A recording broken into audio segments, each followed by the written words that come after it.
Canada में 2024 में कहां पर हो सकती है आपकी पीआर?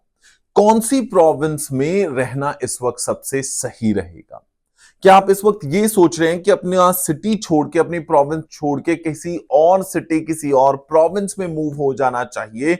अगर ये चीज आपके दिमाग में है, या फिर आपके लिए बेस्ट रहेगा 2024 में जिस सिटी, जिस प्रोविंस में है वहीं पे रुकिए और वहां के पीआर प्रोग्राम्स का फायदा उठाइए। सबसे इंपॉर्टेंट बात जो आज की इस वीडियो में मैं डिस्कस करने वाला हूं वो ये कि कौन सी प्रोविंस में इस वक्त पीआर के चांसेस सबसे ज्यादा हैं। अगर आप ये जानना चाहते हैं तो हमारे साथ देखिए आज की ये वीडियो।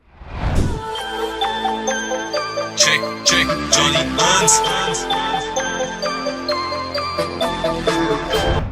जी हाँ दोस्तों, नमस्कार, आदाब, सत श्री अकाल, राम राम। जो दोस्त भी हमें यहाँ पे देख रहे हैं इस YouTube चैनल पे, जहां जहां पर भी देख रहे हैं, आप सबका बहुत बहुत स्वागत है। थैंक यू सो मच हमारे साथ इस YouTube चैनल पे एक रिश्ता बनाने के लिए। आपके कमेंट्स, आपकी लाइक्स, आपका फीडबैक बहुत इंकरेज करता है और इसी तरह इस YouTube चैनल पे हमारे साथ बने रहिए।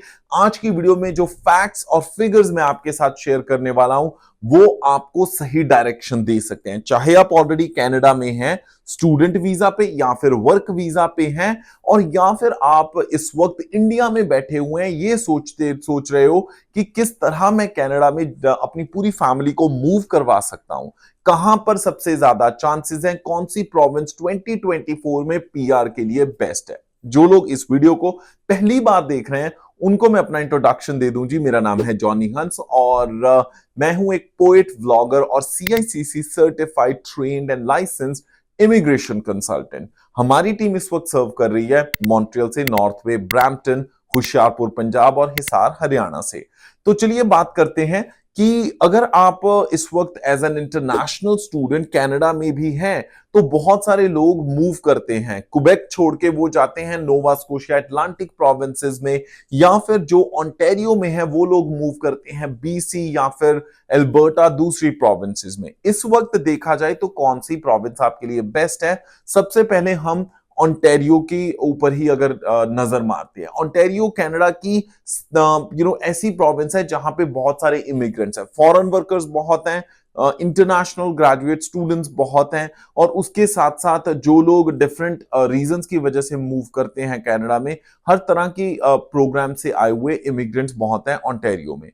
बट ओंटारियो का अगर दूसरा एस्पेक्ट देखा जाए तो ये एक ऐसी प्रोविंस है जिसमें सबसे ज्यादा बिजनेसेस हैं।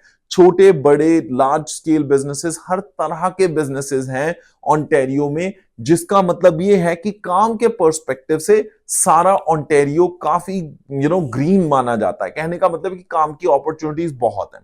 क्या ब्रैम्पटन, टोरंटो और जीटीए में लोगों को काम मिल रहा है या नहीं मिल रहा है? तो इसका सच ये है दोस्तों कि ज्यादातर जो न्यूली आए हुए इमिग्रेंट्स होते हैं वो इंडिया, पाकिस्तान, बांग्लादेश, दुबई, वो सारे ज्यादातर जीटीए में रहना पसंद करते हैं क्योंकि उनके रिश्तेदार वहां पे होते हैं।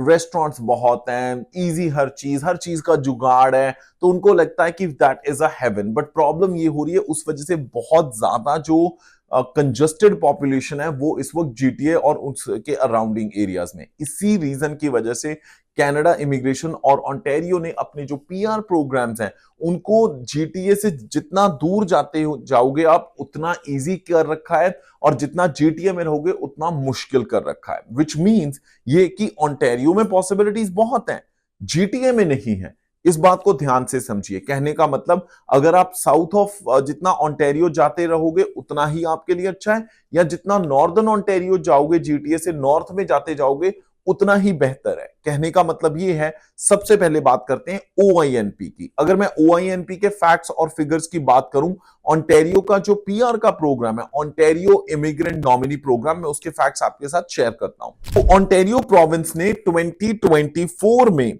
जो इनविटेशन लोगों को भेजे हैं पीआर होने के लिए, एम्प्लॉयर जॉब ऑफर के तहत यानी फॉरेन वर्कर स्ट्रीम में 3574 इनविटेशंस गए हैं। इंटरनेशनल स्टूडेंट स्ट्रीम में 6540 इनविटेशंस गए हैं।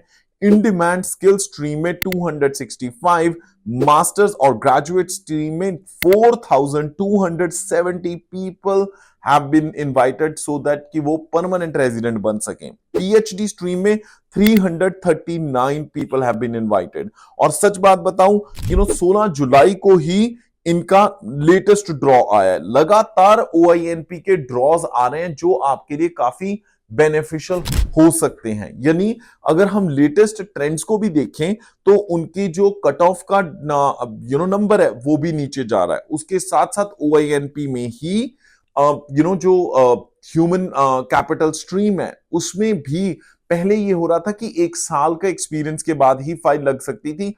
अब कुछ गिने चुने स्ट्रीम्स ऐसे भी उन्होंने बना दिए या फिर प्रायोरिटी नॉक्स, प्रायोरिटी ऑक्यूपेशंस बना दिए जिनमें 6 मंथ्स के बाद भी आप फाइल लगा सकते हो। आपको पता है पहले जो इंटरनेशनल ग्रेजुएट स्ट्रीम था उसमें 2 ईयर के प्रोग्राम के बाद ही फाइल लगती थी, अब 1 साल के प्रोग्राम के बाद भी फाइल लग सकती है। ऐसे ही जो हेल्थ केयर के कुछ ऐसे चेंजेस उन्होंने किए थे कि जिनमें सिर्फ पहले बैचलर या मास्टर्स डिग्री वाले ही फाइल लगा सकते थे, अब जिन्होंने वैसे डिप्लोमास कर रखे हैं स्पेशली नर्सिंग में जिनके पास लाइसेंस है वो भी उस स्ट्रीम में अपनी फाइल लगा सकते हैं। तो within Ontario immigrant nominee program बहुत सारे चेंजेस आए हैं। उसके साथ साथ एक प्रो टिप दे देता हूं दोस्तों, अपना टाइम प्लीज मत खराब कीजिए। अगर आपने कनाडा आना है, इंग्लिश ऑलरेडी अच्छी है, तो फ्रेंच की तैयारी करना शुरू कर दीजिए। ज्यादा नहीं तो थोड़ी सही, पर अगर आपको फ्रेंच आती होगी, कनाडा में इमिग्रेशन होना और आपके पॉइंट्स बढ़ने के चांसेस बहुत बढ़ जाते हैं। और स्पेशली मेरे वो दोस्त जो इस वक्त मॉन्ट्रियल में हमें देख रहे हैं, दोस्तों मैं कहना चाहूंगा कि please start working on your French. Does not matter आपको कितना एफर्ट लगता है, आप अपनी फ्रेंच पे प्रेपरेशन जारी रखिए और इंप्रूव कर दीजिए ताकि इवेंचुअली आपकी पीआर हो पाए, और ये भी पॉसिबल है।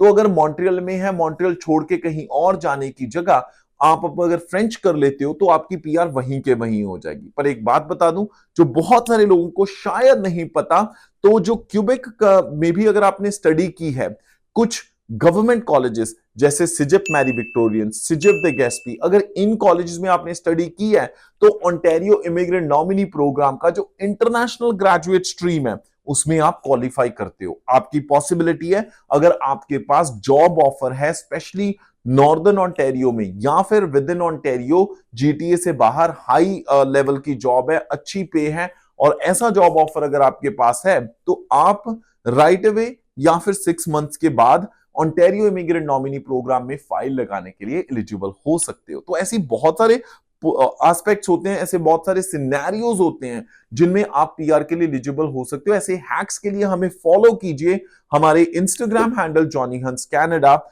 या स्टडी बडी कैनेडा, और इसी के साथ यूट्यूब चैनल पे तो आप हैं ही, टिकटॉक स्टडी बडी कैनेडा को भी आप फॉलो कर सकते हैं। पर अगर आपको इन पर्सन कंसल्टेशन चाहिए, आपके केस को डिस्कस करने के लिए, फैक्ट्स और फिगर्स को अंडरस्टैंड करने के लिए कि कैसे आप इजीली पीआर ले सकते हैं कनाडा में 2024 में, तो आप हमारे साथ कंसल्टेशन बुक कर सकते हैं। हमारी वेबसाइट का लिंक हमने डिस्क्रिप्शन में दे रखा है, या फिर दोस्तों हमें ईमेल कर सकते हो आप apply@studyBuddyCanada.com, apply@studyBuddyCanada.com पर अगर सही प्रोग्राम गाइडेंस और आपने स्टूडेंट वीजा लगवाना है कनाडा का या फिर यूएस का, तो हमारी टीम को इंडिया में भी कांटेक्ट कर सकते हैं। apply@checkcheckservices.com, apply@checkcheckservices.com।